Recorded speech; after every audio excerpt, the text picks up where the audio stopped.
I'm Sam Brodbeck, Assistant Editor at Pensions Insight, and I'm here today with Paul Trickett, the Chairman of the Zurich Financial Services Pension Scheme and the LNG Master Trust. Hello, Paul. Paul, where do you think the auto-enrolment market will be in 5 years' time? Well, I think at the moment, as you'd expect in an early stage of the market, there are just a lot of people out there, and there are a lot of people who are trying to build their place in the marketplace. My expectation will be that in 5 years' time there'll be some consolidation around that we'll see fewer people in the market. I think scale is going to be really important for auto-enrolment to make sure that cost structures are low and that there's enough revenue to invest in the systems to make auto-enrolment work.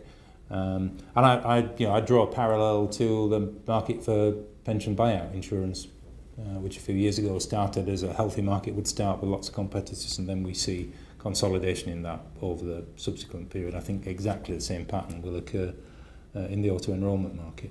And what are your thoughts on defined ambition?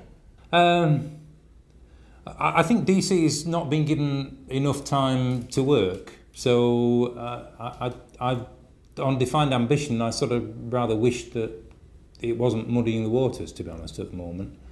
And that's not to be critical of the ideas behind it. I understand quite exactly why behind it, and supportive of the fact that people are thinking about these things. But we've moved from DB to DCs. DC's still in a relatively early stage in the UK, and that we've not seen many people come through. There are problems with it, but the principal problem is that people don't pay enough into a DC scheme. You don't overcome that problem by changing the nature of the pension scheme. People paid more into DB than they pay into DC, hence the outcomes were better. I think DC could and should work if people paid more in, if the cost structures were right, and if the governance arrangements are built around it, and I think that's doable. Therefore, to me, it would be better not to confuse with yet another system of pension provision, but to focus on DC and to focus on making it work. And finally, I'd be interested to hear your thoughts on the pension regulator's new requirement. I suppose in an ideal world, I'd say it shouldn't impact that relationship at all, because trustees should already be aware of the impact that the pension scheme has on the employer's balance sheet, and the employer should already be aware of the requirements of the trustee to meet their funding obligations over time. And if a dialogue is in place that's effective, all the points that are going to take place in terms of the new requirement from the regulator would already be factored into those discussions.